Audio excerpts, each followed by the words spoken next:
এক ছিল ছোট্ট ছেলে আব্দুল্লাহ, যার মনটা ছিল সূর্যের মতো উজ্জ্বল আর হাসিটা ছিল মিষ্টি ফুলের মতো।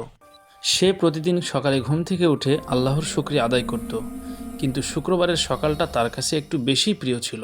আব্দুল্লাহ জানতো শুক্রবার হলো সপ্তাহের সেরা দিন, যখন আল্লাহ তার বান্দাদের দোয়া বেশি শোনেন। শুক্রবার সকালে আব্দুল্লাহ ঘুম থেকে উঠে দেখত সূর্যটা হাসছে। বাইরে থেকে বাড়িতে গিয়ে সে তার বাবা মায়ের সাথে সুন্দর করে গোসল করত, নতুন পাঞ্জাবি পরত আর আতর লাগাতো। আব্দুল্লাহ সুন্দর একটি রাস্তা দিয়ে অনেক আনন্দ করতে করতে মসজিদে যেত। যখন মসজিদে যেত, ডান পা দিয়ে মসজিদে প্রবেশ করত এবং দোয়া পড়ত। আল্লাহুম্মা ইফতাহ লি আবওয়াবা রাহমাতিক। দেখতো সবাই হাসি মুখে একে অপরের সাথে কথা বলছে। মসজিদের ভিতরটা অনেক সুন্দর ছিল এবং সুগন্ধে ভরে থাকতো। আব্দুল্লাহ গভীর মনোযোগ দিয়ে খুতবা শুনত। খুতবায় সবসময় সুন্দর সুন্দর কথা বলতো ইমাম সাহেব, যা তার ছোট মনে অনেক শান্তি এনে দিত। নামাজের পর সে হাত তুলে দোয়া করত।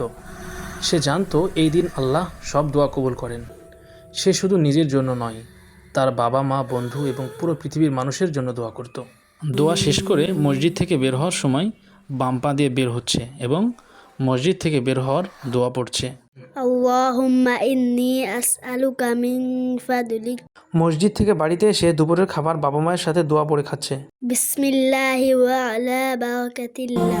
খাবার শেষ করে তার বাবা তাকে কোরআন তেলাওয়াত করে শোনাতেন অথবা হাদিসের গল্প শোনাতেন এবং বলতেন শুক্রবারের দিন অত্যন্ত ফজিলতপূর্ণ একটি দিন।